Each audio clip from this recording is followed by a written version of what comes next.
Some of them are placed with That's sick. I love this. I love what we that's so cool to me. It's like a scene in Old Boy. Oh, I'll never forget that scene. Oh yeah, Ninja Gaiden, dude.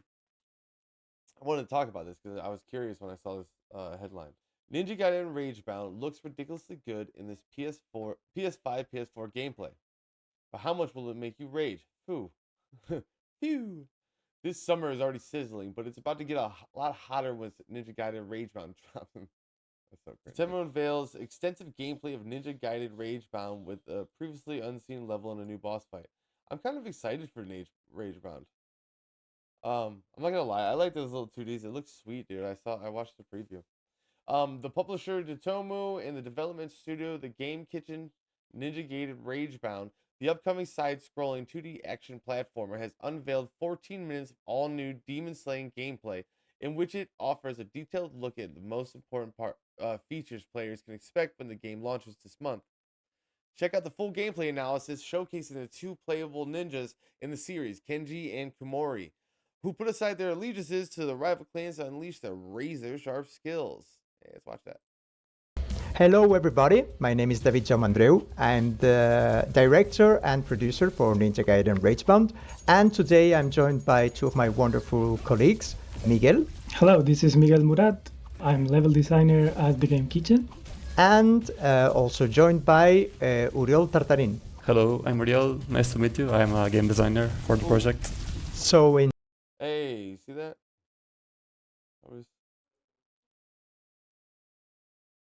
A little. Watch the demon. Joined by Uriel Tartarin. Hello, I'm Uriel. Nice to meet you. I'm a game designer for the project. So in today's video, we will be showing some unseen footage of the game, focusing on one new level that we're working on, and we'll be also showing some stuff related to the shop and the upgrade system of the game that was teased on the recent demo at the Steam Next Fest. So let's actually start with this. Uriel, can you explain us a little bit about the shop system and the upgrade system that we've introduced in Ninja Gaiden? Sure. So now we are seeing the footage in the shop. Here the player will be able to purchase and equip different items that modify certain aspects of the game.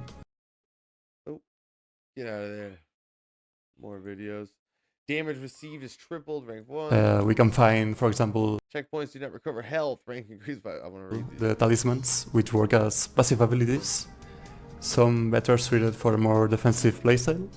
Another fully focused for an offensive approach. There are also what we call secret arts, which would be similar to what ninjutsus are in NES games. The player can equip a spider weapon and a powerful ability called Ragebound art. Nice, so we'll be seeing in action some of these systems throughout the level that we'll showcase. This level is placed around the beginning of Act 3, at the same time more or less that the castle level that we showcased at the Steam Next Fest demo. And Miguel, why don't you explain us a little bit about the idea behind. That's sweet. I like driving forklifts. That'd be fun just to run over a bunch of demons. This level. So in this level, we are at a construction site that is near the Kamakura region in Japan. Like we can could fix it.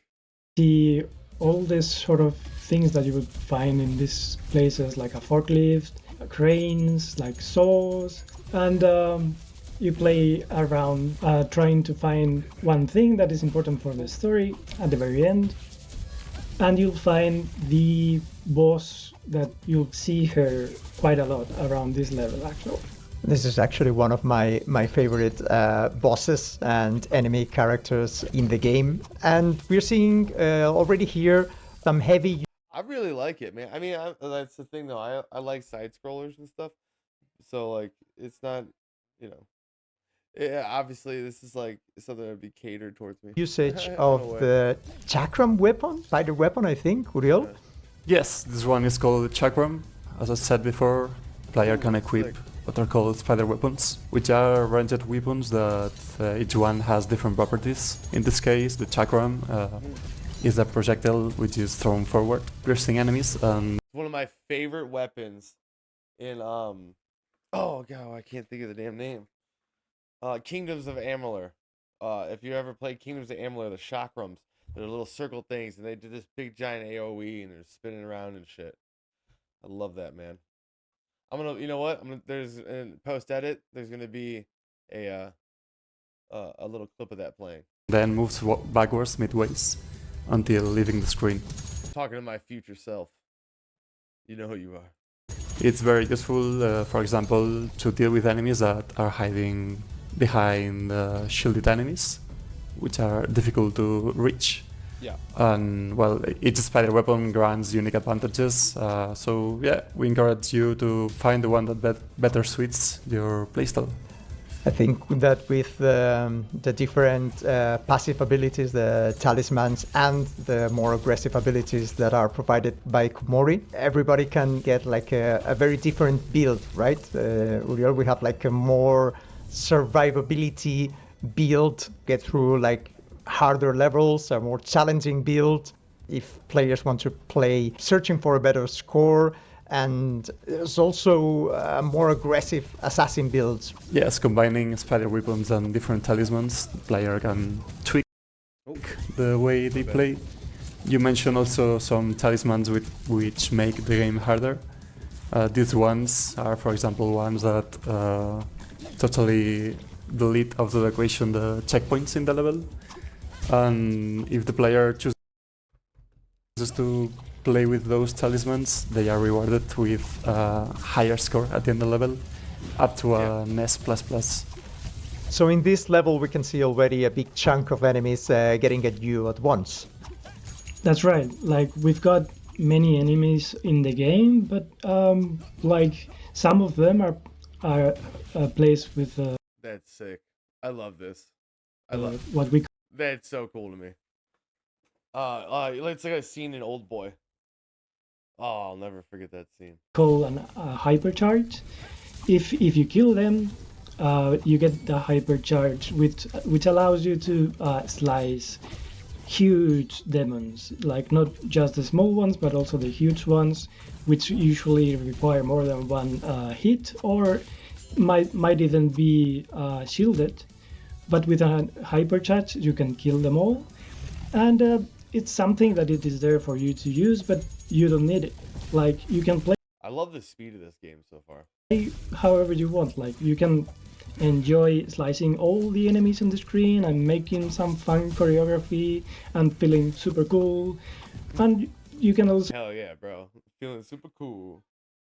I'm feeling super like cool. jump over the enemies and rebound on them, or go through them and leave them behind you. That's up to you.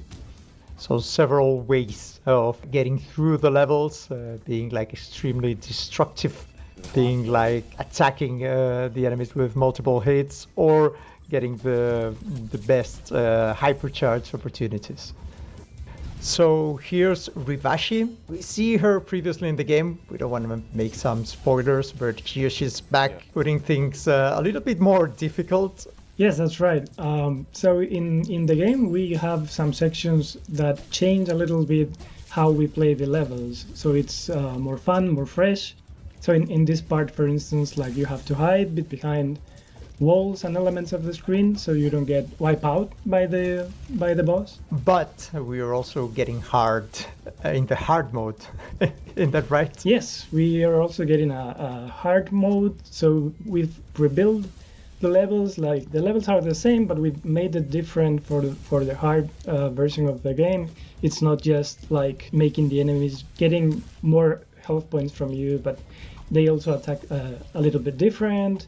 Like, the levels have Well, that's cool. more. See, that's always the biggest complaint when they have these harder difficulties, when it's just like, oh, you're just a fucking endless, you're just more tanky and you're just weaker. It's like the opposite of what you want when you make it through with a strong character. It's like, why am I just weaker? Challenging parts with maybe more spikes, or maybe a different section as we played in the normal version of the level. In this level, we have like a lot of platforming sections also, but the most challenging parts are definitely those of Kumori. We call like the demon detours, when Kumori commutes with the alternative reality and she can't move to different parts. We'll be finding quite a few of these around the levels. Yes. I want to say I'm really happy that they have someone playing this game that's like a fucking badass at this game. We have a few per level. Some are optional that will lead you to items and secret stuff, and some others you'll have to get them right so you can advance in the game. But I think players should not fear, because these parts So of it's the game it's like a demon realm. can be repeated as many times as people need. So you won't be losing any health points in these sections. It's just time based, and you can repeat these sections as many times as you need. But if you want to get like the highest score, you will have to take into account not only the time that it takes you to complete the level, but also catch up all the collectibles and to get all the challenges done. So about collectibles, Uriel, can you explain us a little bit how we're doing this in Ragebound?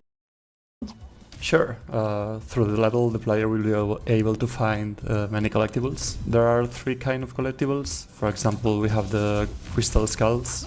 Their purpose are to let you have the highest score in the level. But also, if you collect all of them, you'll have a special reward, which we will not be saying here. You have to find out by yourself. There are also the golden scarabs, which are the currency of the game. Those will let you buy items from the Muramasa store, the items we told you before. And finally we have the scrolls, which if you take one, you unlock a secret level. Yep, so we have like main level, secret ops, that's how we call them. I love that they're just playing this gameplay like this and they're just showing it. Right? Like they're like, even though they're talking a lot, but they're also saying like, look at the game. Let the game do all the talking. We're gonna be purchasing this game, faux show. And how are show. items unlocked on Muramasa shop? Yes, so item unlocks are tied to the score you are given at the end of the level. For example, you'll see at the end of this level that if the player takes a V, for example, they unlock a new spider weapon. Yeah. So yeah, we encourage you to get the highest score in order to unlock the best items in the game. Okay, so talking about the Ragebound arts, you can see next to the health and key bars, there are some red orbs. Those are the rage orbs, which if you replenish them, you will be able to use a Ragebound art. Ragebound arts consume all those orbs and lets you use a powerful ability. We have many different abilities, each one for a different playstyle. For example, we have some offensive ones, which are a screen clearing attack, and others like that give you more utility, like freezing time or granting you up. I mean, clearly tell English is a second language. So kudos to this guy. I can't speak the second language worth shit. So, but damn, you're made a damn fine game, brother. Pool of healing powers. Yeah, so the idea is that we have like different offensive, defensive attacks, talismans, etc. Like so that every kind of player can find his own way of playing Ragebound. Okay, so this is an interesting bit. The Red Demon is getting his revenge with the bulldozer after being run over, or his demon family, with a forklift. Yeah, the game is full of these small size bits that break a little bit the action in different styles, and it will surprise the player. Y'all see that? That's jiggle physics. They've mastered jiggle physics in a 2D scroller, dude. Look at that. More than once, I think. So now we're getting into this boss. Nice. fight, one of my favorite evil characters in the game that takes place in this ancient temple that has been unearthed during the construction works. It's quite a fun and dynamic fight. She's one of the smallest, I'd say, bosses in the game, right, Uriel? I remember in the early part of this video, he said, "This is my favorite boss." It turns out she also has the 2D jiggle physics. Nice, dude. Yes, this Well one done. is mainly flying all the time. She attacks you by throwing lightning strikes at you. And as you can see, from time to time, she casts you some lightning rods. And one of those is always glowing in a pink aura. Destroying this lightning rod with a range attack grants you an hypercharge attack. Yeah. And if you deal this hypercharge attack to the boss, you can stagger it, so you can gain a pretty big window to hit it. Damn. And deal. That fucking animation was crispy, dude. That looked sweet. That looked sweet. Massive damage to it. Yeah, this is something that is like common between all the enemies, right? You can go like to deal heavy blows, but you can also like try to stagger them to get like a free chance of a multi-hit. Yes, you can deal cheap damage to it by jumping and attacking, but you always have to look forward for these hypercharged windows, which each boss has it differently. And yeah, It looks tough, man. It looks tough. It looks like a fun ass boss fight. that's your goal in each fight, is Take to my stagger money. it and deal a lot Take of it. damage. So this would be like kind of the early mid-game boss in terms of like difficulty patterns, etc. We'll be finding a lot of big creatures. Yes, a lot of big creatures and others not that big, but equally dangerous. But yeah, quite a lot of variety we have here. He's about to die though. As you can see in the boss fight, like when you got the first hit, there was a pop-up that said that you failed one of the challenges of this level. So on top of everything else, in each level we have different challenges that are defined exclusively for each level. And in the case of this level, like one of them is to do a no-hit during this fight. But there are several different kinds of challenges, like defeat different kinds of enemies, or like fly through a part of the level without stepping on the ground, doing guillotine boosts on a certain amount of enemies. And I think it's an extra challenge for those who want a little bit more, and will get rewarded with more score. Okay, so until here, today's video of Ninja Gaiden Ragebound. Remember, the game will be out on July 31st on all platforms, and we're really looking forward for you to play them. Thanks a lot for staying with us, and until next time. That's awesome. That was a really good video. I'm hyped. Call me hyped. Wait, where do I go? We gotta go there. Subscribe. Go watch the video, guys. Support that. I'm definitely gonna be buying that. We'll be playing that shit on stream. We'll be doing it. All right.